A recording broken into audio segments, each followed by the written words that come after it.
सो अज के टाइम जिथे स्टूडेंट्स जो है स्टडी वीज़ा ते अब्रॉड जाना चाहता, लेकिन कन्फ्यूजन ये है कि हुण जाइए किते, क्योंकि लगातार असीं जिथे तो पहला भेड़ चाल सी वो कंट्रीज़ थोड़ियां स्ट्रिक्ट जरूर हो गई ने। हाल की घड़ी की जो आप गल करिए, कैनेडा है, आस्ट्रेलिया विच भी जो है बहुत वधिया प्रोफाइल जिहड़ी है उसे नूं वीज़ा मिल सकता है। और जो आप गल करिए 1 साल का गैप पै गया तो उस तो बाद की, तो इसलिए असीं अज तुहानूं ढेर सारियां ऑप्शनस दस्सण जा रहे हैं। यूरोप की ऑप्शनस के उपर गल करांगे। सो उसदे विच भी खास तौर पर जिहड़े साडे कोल सवाल ने ना स्टूडेंट्स दे कि असीं विदाउट आइल्स जाना है या फिर अकैडमिक परसेंटेज बहुत घट है, घट फीस दे विच कोई ऑप्शन तुसीं लभ रहे हो, स्पाउस नूं भी नाल लैके जाना है, गैप भी थोड़ा बहुता प्रोफाइल दे विच पै गया, अजिही प्रोफाइल्स दे लई अज असीं बहुत चंगियां ऑप्शन यूरोप दीयां दस्सण जा रहे हैं ताकि तुसीं टाइमली सही डिसीजन लो, घट खर्चे दे नाल और चंगी ऑप्शन दे नाल तुसीं अब्रॉड स्टडी लई जा सको। स्वागत है जी सारिਆਂ ਦਾ। मैं हाँ हरजोत कौर और पूरी इन्फॉर्मेशन तुहाडे नाल सांझी करनगे स्टडीज़ केयर अब्रॉड तो चंडीगढ़ ब्रांच हैड अनीता पंडराल जी साडे नाल ने। बहुत बहुत स्वागत है जी। सत श्री अकाल। सत श्री अकाल जी। सो अनीता जी, अज जिस टॉपिक ते आपां वीडियो बना रहे हैं तुसीं जान चुके हो, तो जरूर मैं चाहूँगी कि तुसीं स्टूडेंट्स नूं अज इसे टॉपिक के उपर गाइड कर दो और मेन पॉइंट जो स्टूडेंट्स तुहाडे कोल भी सवाल आते ही होने, विदाउट आइल्स, घट परसेंटेज है, घट खर्चा होवे, स्पाउस नाल जा सके, गैप है, सो जरूर यूरोप की ऑप्शंस बारे स्टूडेंट्स नूं गाइड करना। इस अभी अगर मैं बात करूँ तो यूरोप बहुत ज़्यादा ट्रेंड में है। एडवर्टीजमेंट में की भी बात करूँ, अगर कंसल्टेंट की भी बात करूँ तो वो यूरोप को बहुत ज़्यादा हाईलाइट कर रहे हैं। बट कहीं ना कहीं कुछ स्टूडेंट्स ऐसे हैं कि वो यूरोप डेस्टिनेशन इसलिए चूज़ करते हैं कि उनको एक जाने का ज़रिया मिल जाता है कि चलो इंडिया में नहीं तो चलो यूरोप में चले जाते हैं। तो ऐसा अगर आप ये माइंडसेट लेके चल रहे हैं तो मैं आपको कहूँगी कि आप थोड़ी और रिसर्च कीजिए यूरोप में, बिकॉज यूरोप में कुछ एक कंट्रीज़ ऐसी हैं जिनकी क्वालिटी ऑफ एजुकेशन, जॉब्स और आपके जो रिटर्न ऑन इन्वेस्टमेंट वो बहुत अच्छे हैं। तो अगर आप ये तीन अगर थोड़ा सा आप रिसर्च कर लेंगे सो आपका जो इंटरेस्ट है वो और भी ज़्यादा डेवलप हो जाएगा। और आप ये सोच के ना यूरोप अप्लाई करें कि चलो ठीक है इस टाइम पे ऑस्ट्रेलिया, कनाडा, यूके, यूएस थोड़ा सा स्ट्रिक्ट है, वो स्ट्रिक्ट नहीं है, दे आर स्ट्रीमलाइन। पहले तो हमें ये समझना पड़ेगा वो बहुत स्ट्रीमलाइन प्रोसेस हो चुका है UK, Canada, Australia and US का। तो इस टाइम पे कहीं ना कहीं वो सिलेक्टेड प्रोफाइल एंड जो उनकी रिक्वायरमेंट है उसी को ही रख रहे हैं। बट अब वो प्रोफाइल उनका क्या, जो कि प्रोफाइल्स उनकी उन सारी कंट्रीज़ की सिलेक्टेड कैटेगरी में नहीं आती है, यानी कि वो प्रोफाइल्स जिनके जो परसेंटेज है वो कम से बिकॉज अगर मैं बात करूँ तो हर कंट्री की जो एकेडमिक रिक्वायरमेंट स्टार्ट होती है वो 55% से स्टार्ट होती है। कुछ एक ऐसी कंट्रीज़ भी हैं जो 50 to 55% तक भी एप्लीकेशन को एक्सेप्ट कर लेते हैं। लेकिन व्हाट अबाउट दोज जिनके जो परसेंटेज है 40 to 45 रह गए हैं।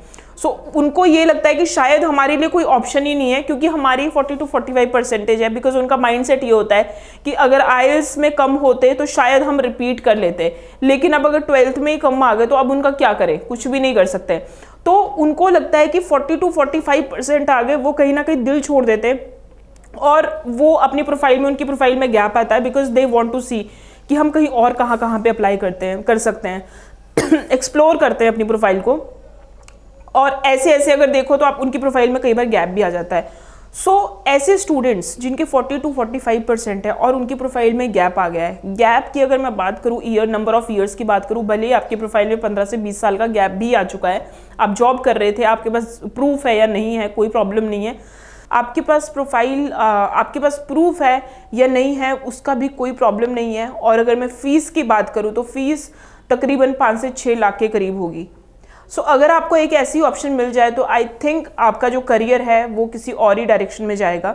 सो वो स्टूडेंट्स कम परसेंटेज वाले, ज़्यादा गैप वाले एंड कम ट्यूशन फीस अगर कुछ देख रहे हो तो साइप्रस इज़ द डेस्टिनेशन जहाँ पे आप टारगेट कर सकते हैं। इसके बाद बहुत स्टूडेंट्स मैंने ऐसे भी देखे हैं कि उन्होंने आइल्स बहुत बार पेपर दे दिया। सारे स्टूडेंट्स तो ऐसे नहीं हैं जिनके फर्स्ट अटैम्प्ट में 6.5 बैंड आ जाए। कुछ स्टूडेंट्स ऐसे भी होते हैं जिनके लिटरली वो बहुत ट्राई करने के बाद 3.5 या 4 बैंड के करीब रहते हैं। अब ऐसे स्टूडेंट्स कहाँ पे अप्लाई करें? तो बहुत सारी अभी यूरोप में ऐसी कंट्रीज़ भी हैं जो कि विदाउट आइल्स भी एडमिशन देती हैं, जैसे कि माल्टा, जैसे कि आपके पास फिनलैंड। ये 2-3 कंट्रीज़ ऐसी है कि जो आपको विदाउट आइल्स एडमिशन देती है। और अगर यूरोप की किसी भी कंट्री में आपके पास वीज़ा है तो आपके पास 29 कंट्रीज़ में जाने का एक परमिट है। तीसरे बहुत स्टूडेंट्स ऐसे भी आते हैं, बिकॉज पहले अगर मैं स्पाउस वीज़ाज़ की बात करूँ तो अगर स्पाउस वीज़ाज़ का हम देखें तो लोग ऑस्ट्रेलिया भी स्पाउस वीज़ा अप्लाई करते थे, यूके में स्पाउस वीज़ा अप्लाई करते थे, कनाडा में स्पाउस वीज़ा अप्लाई करते थे। अब इन तीनों कंट्रीज़ ने अपने जो स्पाउस वीज़ा की जो गाइडलाइन है वो बिल्कुल चेंज कर ली है। जैसे कि कनाडा ये कहते हैं कि ओके, अगर स्टूडेंट मास्टर्स के लिए आ रहा है तभी वो एज एन स्पाउस को साथ लेके आए, तभी उसके स्पाउस को भी आगे वो ओपन वर्क परमिट कर सकता है। ऑस्ट्रेलिया में बहुत कम यूनिवर्सिटीज़ हैं जो कि स्पाउस एप्लीकेशन एक्सेप्ट करती हैं।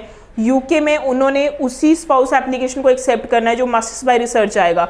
अब ऐसे में वो सारे स्टूडेंट, उनका क्या, जो कि इस कैटेगरी में नहीं आते but they want to apply for the spouse visa, तो ऐसे में वो फिनलैंड अपने लिए ऑप्शन देख सकते हैं। बिकॉज फिनलैंड में अगर कोई स्टूडेंट है स्पाउस के साथ जाना चाहता है, बिल्कुल जा सकते हैं, there is no problem at all.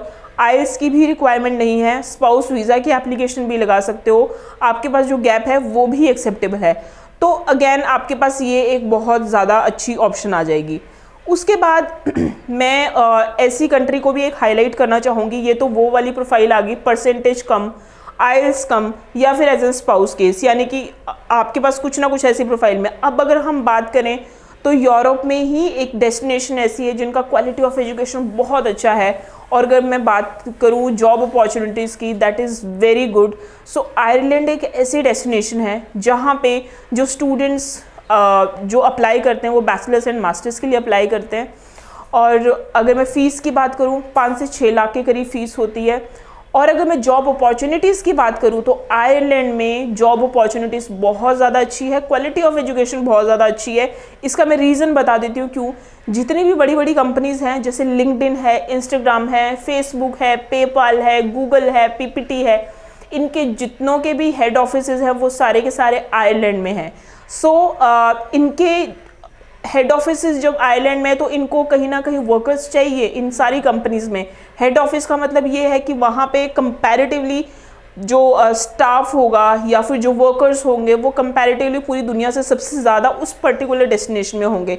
तो अगर आपने आयरलैंड से एजुकेशन करी है, आपके पास आयरलैंड की डिग्री है, और अगर आप जॉब मार्केट में जा रहे हो तो कम से कम, अभी मैंने रेंडमली आपको 7 से 8 कंपनीज़ के बारे में बताया है, बट इससे भी बहुत ज़्यादा कंपनीज़ है, तो वहाँ पे आप ट्राई कर सकते हैं। और यहाँ पे इन कंपनीज़ में अगर आप जॉब करते हैं तो आपकी जो रिकग्नाइजेशन होगी और आपकी जो करियर की वैल्यू होगी वो वर्ल्ड वाइड होगी। सो बिल्कुल आप इस तरह से अपना करियर जो है वो उस तरह से आप डिसाइड कर सकते हो।